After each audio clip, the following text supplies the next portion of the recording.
સમાચારો પર નજર કરીએ તો દિલ્હીમાં સીઆર પાટીલના નિવાસસ્થાને મહત્વની બેઠક મળી। નાગરિક ઉડ્ડયન મંત્રી રામમોહન નાયડુ આ બેઠકમાં હાજર રહ્યા। સુરતની એર કનેક્ટિવિટી અંગે વિસ્તૃત ચર્ચા કરવામાં આવી છે। સુરતથી નવી ફ્લાઇટ શરૂ કરવા માંગ કરવામાં આવી છે। બંધ થયેલી ફ્લાઇટોનો મુદ્દો બેઠકમાં ગુંજ્યો છે। વિન્ટર સિઝનમાં ફ્લાઇટો શરૂ કરવા ખાતરી આપવામાં આવી છે। એરપોર્ટ ઓથોરિટી એરલાઇન્સના અધિકારીઓ અહીં ઉપસ્થિત રહ્યા। બેઠક દરમિયાન સુરતના અગ્રણી ઉદ્યોગપતિઓ આ બેઠકમાં હાજર રહ્યા છે। વેપાર નિકાસ વેગવંતો બનાવવા હવાઈ સેવા જરૂરી છે। પ્રતિનિધિઓએ બંને કેન્દ્રીય મંત્રીઓનો આભાર માન્યો છે। ત્યારે નિવાસ સ્થાને એટલે કે દિલ્હીમાં કેન્દ્રીય મંત્રી સીઆર પાટીલના નિવાસ સ્થાને મહત્વની બેઠક મળી છે। નાગરિક ઉડ્ડયન મંત્રી રામમોહન નાયડુ હાજર રહ્યા છે। સંવાદદાતા રાકેશ ફોનલાઈન પર જોડાયા છે। રાકેશ, સીઆર પાટીલના નિવાસ સ્થાને આ મહત્વની બેઠક શું છે, વિસ્તૃત વિગતો?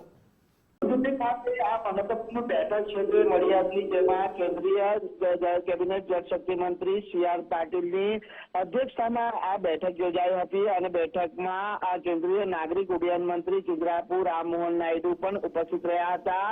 સુરતની એર કનેક્ટિવિટી મજબૂત બનાવવા અંગેની વિસ્તૃત ચર્ચા છે તે આ બેઠકમાં થઈ હતી, જેમાં સુરતથી દેશના નવા શહેરો માટે વધુ ફ્લાઇટો શરૂ કરવાની માંગ અંગે પણ છે તે રજૂઆત કરવામાં આવી હતી।